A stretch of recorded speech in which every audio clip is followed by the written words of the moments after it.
बादशाह की पुरस्रार बीमारी। किसी मुल्क में एक रहमदिल और आदल बादशाह हुकूमत करता था। उसकी रहमदिली और इंसाफ पसंदी के चर्चे मुल्क भर में आम थे। राया भी अपने बादशाह से बहुत खुश थी। मुल्क में अमनो अमान का दौर दौरा था। लोग हंसी खुशी दिन गुजार रहे थे। एक दिन अचानक बादशाह के सर में दर्द उठा। दर्द इतना शदीद था कि वो सर पकड़कर अपने बिस्तर पर लेट गया।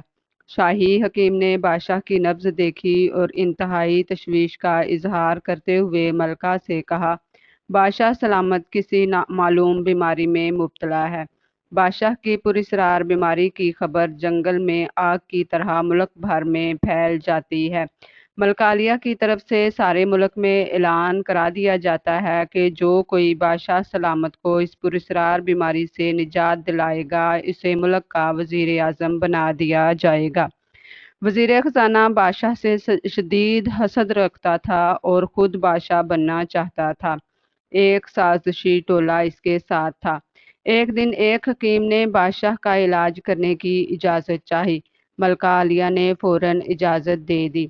जब हकीम ने बादशाह सलामत की नब्ज देखी तो शदीद तशवीश का इजहार करते हुए मलका आलिया से अलहदगी में जाकर कहा, बादशाह सलामत को कोई पुरस्रार बीमारी नहीं, बल्कि उन्हें ऐसा जहर दिया जा रहा है जो आहिस्ता आहिस्ता अपना असर करता है, जिससे इंसान का दिमाग नाकारा हो जाता है और वो हिलने जुलने के काबिल नहीं रहता।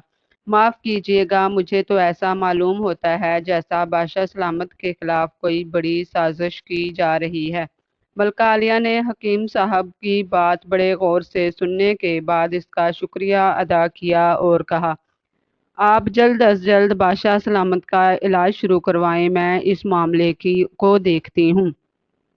हकीम ने कहा, जहर का असर ख़त्म करने की एक नायाब जड़ी बूटी है जो सिर्फ काले पहाड़ों के दामन में पाई जाती है। मुझे वहां पहुंचने में 15 दिन लगेंगे।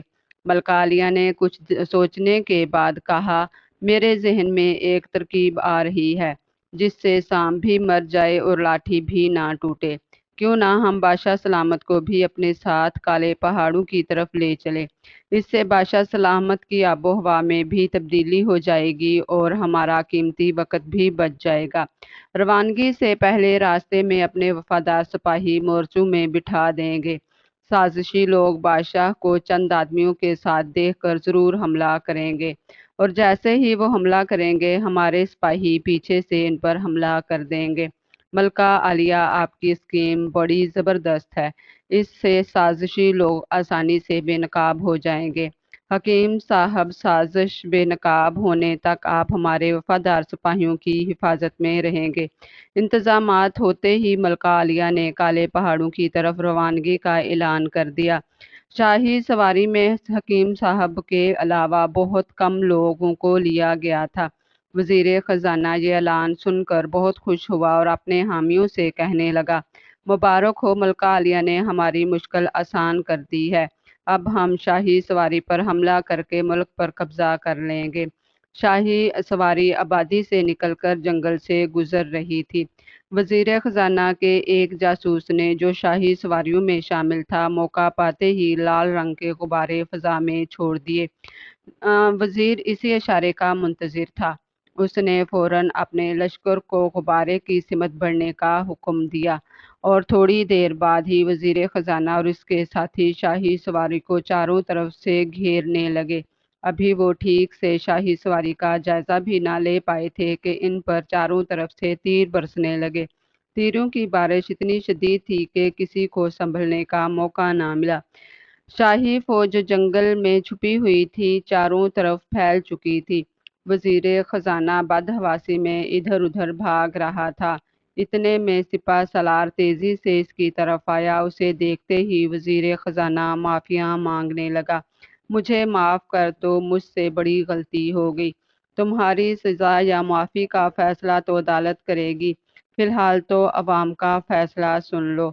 मतलूबा बूटी हासिल करके शाही लश्कर दोबारा शहर में दाखिल हुआ।